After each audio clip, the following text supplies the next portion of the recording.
poco todas estas como partes dispersas que les acabo de mencionar, ¿qué pasa con los cronistas y las retóricas? ¿Cómo es esto posible que se pueda hablar de una retórica medieval y que se pueda ver en los cronistas? Bueno, antes de empezar a lo mero bueno, de mencionar que los 3 cronistas que escogí, porque escogí 3 cronistas, para que vean que en el del 16 se nota aún el arte predicadora y el arte de la persuasión, en el 17 con el humanismo y el barroco recargado, y en el 18 también sigue siendo barroco, pero se va dilucidando un poco y se usan como una estructura un poco más científica. El primer franciscano que escogí es Motolinía. No hay una razón por la que lo haya escogido especialmente a él, solo porque no había muchos estudios y quise escogerlo y ya, eso es todo. El segundo es Fray Alonso de Larrea. Él estudió en el colegio, en uno de los colegios de propaganda FIDE, en el de Querétaro precisamente. Estos 2 frailes son frailes desde muy jóvenes, pero el tercer fraile que escogí no es fraile desde joven. Él de hecho es doctor. Primero pasa a España como doctor y luego a la Nueva España sí como doctor, como cirujano, y después toma la decisión de que quiere ser franciscano y todo lo que había ganado gracias a su profesión lo regala a los pobres y se hace fraile. Es Pablo Beaumont y él es francés. Y bueno, lo que haré a continuación es que escogí 3 exordios de cada crónica y un fragmento de un pasaje de cada una de las crónicas, corto, y tiene que ver con muerte, destrucción y sangre, porque sí, para que vean la diferencia del lenguaje, que es notoria y es bastante evidente. Bueno, pero antes, Antonio Mendiola menciona que para hacer un análisis propiamente literario de las crónicas hay que tomar en cuenta solamente 2 elementos de la retórica, que es la inventio y la elocutio. La evidentio es tomar los materiales que se van a utilizar para después elaborar el discurso, pero es tomar los materiales, ordenarlos en la dispositio, por eso van juntas con pegadas, es seleccionarlos y ordenarlos, y después en la elocutio elaborar el discurso.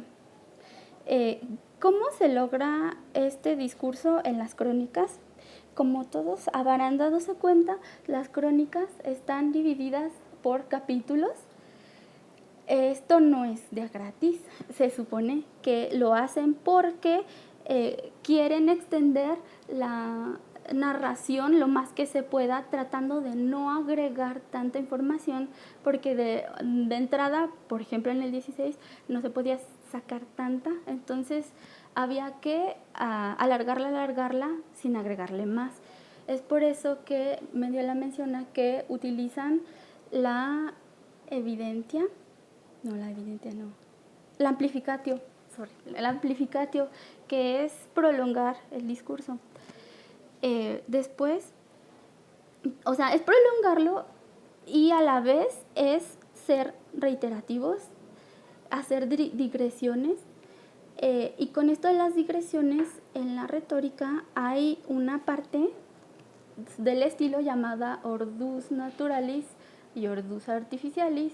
El ordus naturalis son los que escriben y siguen una sola línea continua, o sea, de aquí para el real, pero los de ordo artificialis hacen una línea, pero se regresan y luego vuelven y luego se regresan y luego vuelven a regresar, hacen digresiones.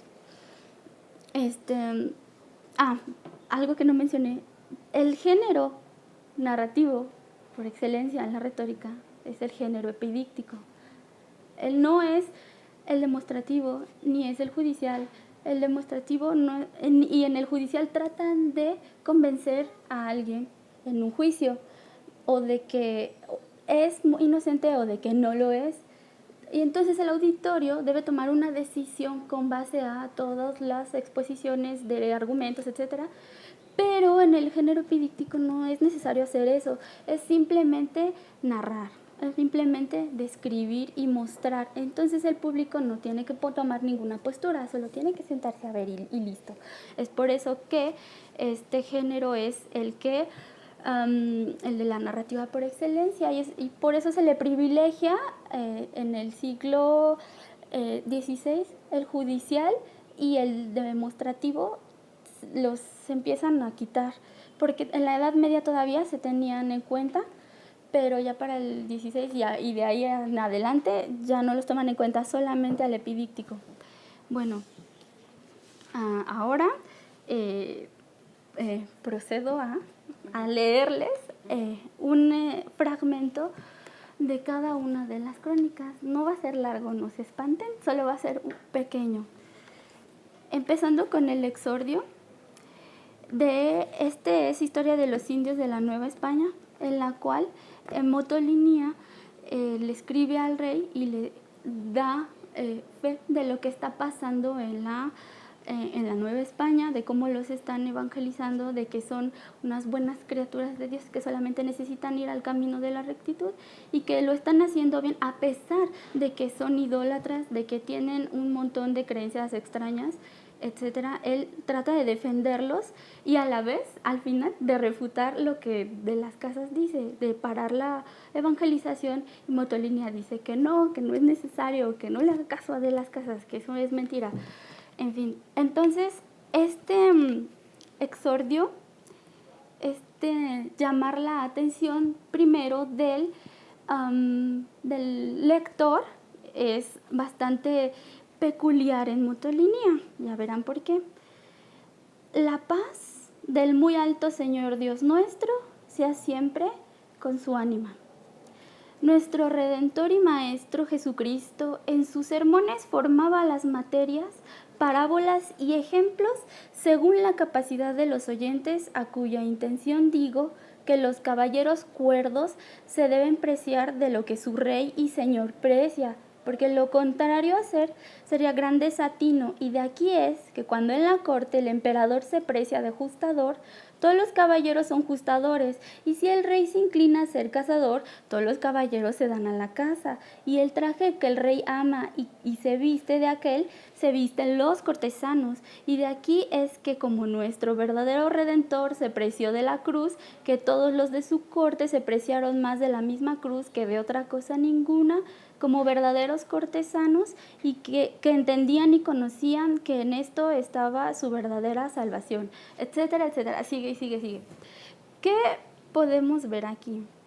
Que se está dirigiendo al rey, como él y el rey los está poniendo como un vasallo, ambos de Dios.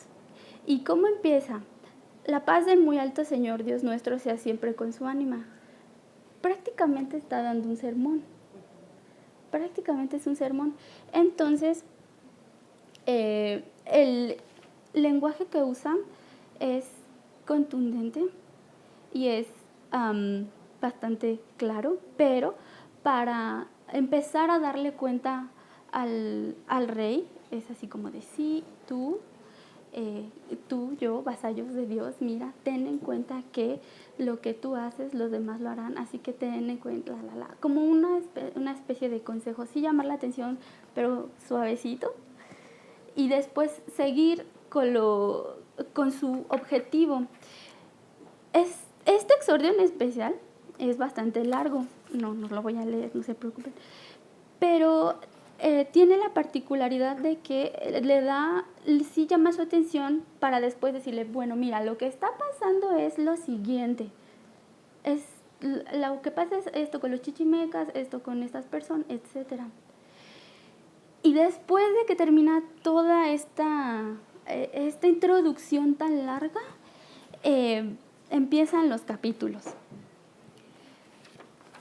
Eh, el capítulo que escogí, o sea, también están divididos en capítulos, es con este afán de prolongar la narración, de usar algunas figuras retóricas. No las voy a mencionar todas porque se van a dormir, entonces solamente me estoy basando en como que lo más superficial, como lo más evidente, contundente, sin tener que ser tan específica en cada una de las figuras retóricas porque son demasiadas.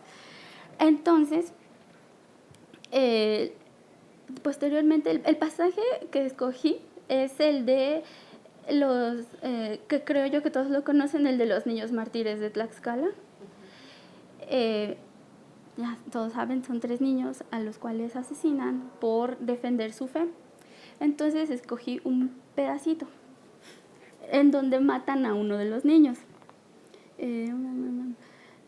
Como vio que le echaba de allí y que su hermano mayor lloraba mucho, subióse a una azotea.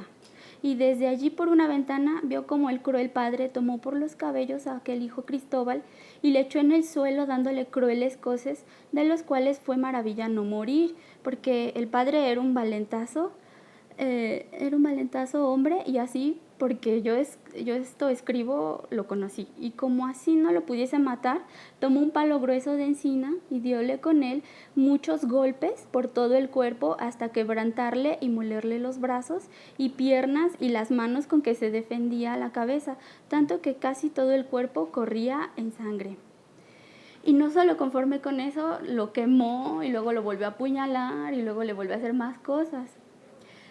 Pero, o sea, sí, es bastante cruel, pero, o sea, la manera de narrar no es tan como exagerada como podría pensarse, por ejemplo, de Las Casas, no es tan violenta, es un poco más suave, es un poco más sencilla. Bueno, ahora es esta afán de describir, se llama evidentia, no, se llama inventio. Es describir lo más vívido posible frente a los ojos del lector. Y a la vez se ayudan de las amplificaciones, como ya lo mencioné, o sea, como hiperbolizar muchas cosas para convencer, para persuadir y a la vez para estas descripciones y estas reiteraciones son para crear, para juzgar posteriormente, para juzgar de forma moral lo que pasa. En un capítulo lo vuelve a mencionar, sí es cruel, y lo vuelve a sí, y es cruel, y así como para enfatizar ciertas partes, pero todo con una intención moral. Bueno, pero tengan en cuenta este inicio y este pequeño pedazo. Ahora, en el siglo XVII, este señor, Fray Alonso de Larrea, escribe una crónica sobre Michoacán. Aquí el motivo es diferente. Motolinia se dirige al rey y sí le dice: a ver, rey, su majestad, esto está sucediendo. De Larrea ya no se dirige al rey, ya no le está hablando, le está hablando al lector. Su exordio es muy corto. Si hay previamente algunas como dedicatorias a varios frailes o a varias personas, no son dedicatorias, son permisos que le están dando para imprimir la obra y para difundirla. Entonces, al lector: no te ofrezco, lector mío, esta historia porque no la quiero tan mal que la había de entregar a su propio enemigo. Ni te ruego ni suplico que la mires con piedad, porque será avisarte que seas un Nerón con ella, sino que alabes a Dios en sus siervos y en la grandeza de una provincia tan pequeña, pues siendo como la niña de los ojos, se han visto en ella los reyes dacianos y los hombres más grandes de este reino. No me alargo en su narración por no ser prolijo y también porque en algunas vidas de estos siervos de Dios era menester enterarme con ellos a hortelano y cocinero y tal vez salirme de entre los platos, sacar sus cascos en los pies y tú no dijeras sino que era de la cabeza y que no supe lo que me escribí. Bueno, me salto a otro paso. Si te cuadrare, lela. Y si no, vete a la plaza, que con esta repulsa te pago todos los desprecios que hicieres de ella, que harto trato se lleva en ser mía, y tú el catón o cátulo. Pero una cosa me consuela, que no será la primera despreciada, sino la última hasta ahora, y que por donde ha ido los Baronios y los Pinedas, que vayan yo, felicidades. Bueno, en primera sí al lector y es así como de, pues si quieres, léela, pero si no, pues no me importa nada.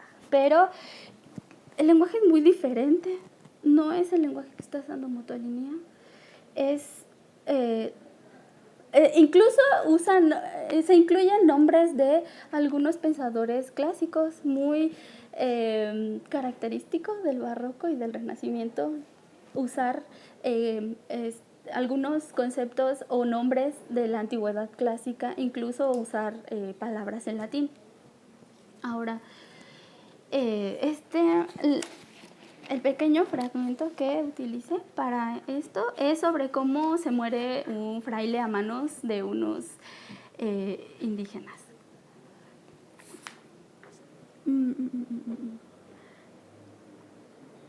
Bajando por el puerto de Chamacuero, 2 leguas de la villa de San Miguel, en arroyo muy profundo, que baja de unas serranías, salieron de emboscada muchos chichimecas con arco y flecha, dando voces y alaridos. Y embistiendo a los 2 religiosos, los soldados se retiraron, dividieron y apartaron, cual suele el montón plebeyo a la furia del toro, o sea, esa imagen que, agarrochado y haciendo la presa en los corderos, hallaron al padre Doncel, hincado de rodillas, con el Cristo en las manos, predicándole su doctrina, y al compañero ni más ni menos a su lado, y como lobos voraces y tigres de Hircania, los hicieron pedazos, siendo su inocente sangre alimento de su furor, quedando el padre Doncel muerto, abrazado con el Cristo de rodillas, y su compañero un poco apartado. Luego los desnudaron y echaron suerte sobre sus hábitos, como el fariseo sobre el Cristo, y poniéndoselos los chichimecas daban carreras y voces, haciendo escarnio de las pieles de los corderos y formando escaramuzas, les decían los improperios que formaban su inculta capacidad. Después, llegando a los santos cuerpos, les aserraron las cabezas y quitaron el casco redondo con las coronas y se los ponían a modo de casquetes, haciendo en las coronas la burla que la envidia hace del bien ajeno. Pero, oh bondad de Dios, si les quitaron las coronas de las cabezas, les dejaron en su lugar las del martirio, para que con ellas adornasen los blasones de la fe y pregonasen sus trofeos con los escritos de su sangre. O sea, es un lenguaje totalmente diferente, lleno de más imágenes, de más recargamiento lingüístico, y lo que tienen en común hasta ahora también es que hay mártires. Hay mártires, tanto en de la historia de los indios, los niños son mártires, este fraile asesinado también resulta ser un mártir. Ahora, en la última, esta del padre Beaumont, el exordio es muy largo también, pero solo leeré un cachito. Aquí no se está dirigiendo tampoco al rey, en realidad. Se está dirigiendo al lector, propiamente dicho, y muy humildemente le está diciendo que después de un tiempo se sentó y decidió escribir esta obra, y hace mucho hincapié en que los cronistas anteriores no dejaron suficientes escritos para poder haber elaborado una crónica mejor y más enriquecida. Y en realidad todo el exordio se trata de reclamarles a estos franciscanos o a estos cronistas que no dejaron suficiente material historiográfico. Aviso al benévolo lector y plan de esta obra. Al tiempo mismo que cercado de enfermedades habituales, me faltaban los alientos para proseguir el tesón de la vida apostólica de los colegios de propaganda fide y pretendía por este y otros motivos justos ser admitido en la seráfica provincia de San Pedro y San Pablo de Michoacán. No tan solamente se dignó como benigna madre a recogerme en su seno observantísimo, sino que con excesiva distinción y liberalidad, franqueándome el honroso título de su cronista, me ordenó tomase a mi cargo con empeño la crónica de la Santa Provincia. Y así se la lleva durante muchas páginas más, pero una vez más, el lenguaje también es recargado, es bastante elaborado y nada que ver con lo que hacía Motolina en un principio. Motolina así predicaba. Ellos dos le están dando, quiéralo o no, le están dando prioridad al deleite más que a otra cosa de convencer. O sea, primero está el deleite, la decoración excesiva y lo de convencer, eso ya queda en segundo plano. Otra cosa que tienen las crónicas del 18, la mayoría, es que exaltan bastante a los conquistadores o a la labor de los frailes. Y el cachitito, los capítulos de Motolinia son más o menos largos, no son tan largos. Los de Larrea son muy, muy cortos, bastante breves, y los de Beaumont son muy largos. Este habla sobre cómo se sitiaron a Tenochtitlan por parte de Cortés. Dice, así lo trae el cronista Herrera. Y dice igualmente que había puesto Cortés en el altar del Templo Mayor de México una imagen de Nuestra Señora y queriendo los sacerdotes de los indios quitarla, se les pegaban las manos y no las podían desasir por gran rato y a otros se les entumían los brazos y piernas y caían por las gradas abajo descalabrados. Quien quisiese reflejar en todas las circunstancias de esta admirable conquista no podrá negar que sin el fervor del cielo hubiera sido imposible que aquel insigne capitán Hernán Cortés, de aquellos que producen tarde los siglos y tienen raros ejemplos en la historia, aun suponiéndolo dotado de todos los talentos más cumplidos, el capitán más instruido en el arte militar, pudiese vencer con tan poca gente tantas dificultades y sujetar tantos millares de hombres como entonces tenía el imperio mexicano. O sea, este lenguaje es más familiar. A pesar de que es recargado, es un poco más entendible. O sea, todavía alcanza la parte del barroco. En realidad, este barroquismo se quita ya muy a finales del siglo XVIII y un ejemplo es Fray Joaquín Bolaños con la portentosa vida de la muerte. Para cuando él la escribe, ya muchos habían abandonado este recargamiento lingüístico, pero él lo siguió utilizando bastante y fue fuertemente criticado por seguir usando un lenguaje tan artificioso y tan elaborado. Bueno, entonces, como pueden ver, estas tres, o sea, mi idea en realidad es que si ustedes agarran una crónica de cada siglo, podrán darse cuenta que están elaboradas de forma distinta y le dan prioridades a diversas cosas, que se ha hablado mucho de estas historias insertas en las crónicas sobre que si hay sirenas, que si hay una isla llena de chicas, que si hay dragones, que si hay estas cosas, pero yo creo que no he visto que hagan un análisis que se enfoquen principalmente a lo que es la parte retórica. O sea, sí, estas historias sí son importantes, pero no las menciono porque ya han sido bastante mencionadas, entonces yo he querido recargarme más en un análisis retórico un tanto escueto, un tanto general, pero creo yo que mi idea era esta. O sea, podemos ver la diferencia entre estos tres siglos, que las razones por las que escriben son diferentes, han cambiado por su entorno social, por su educación que ha sido diferente en cada siglo, y esto ha quedado reflejado en las crónicas.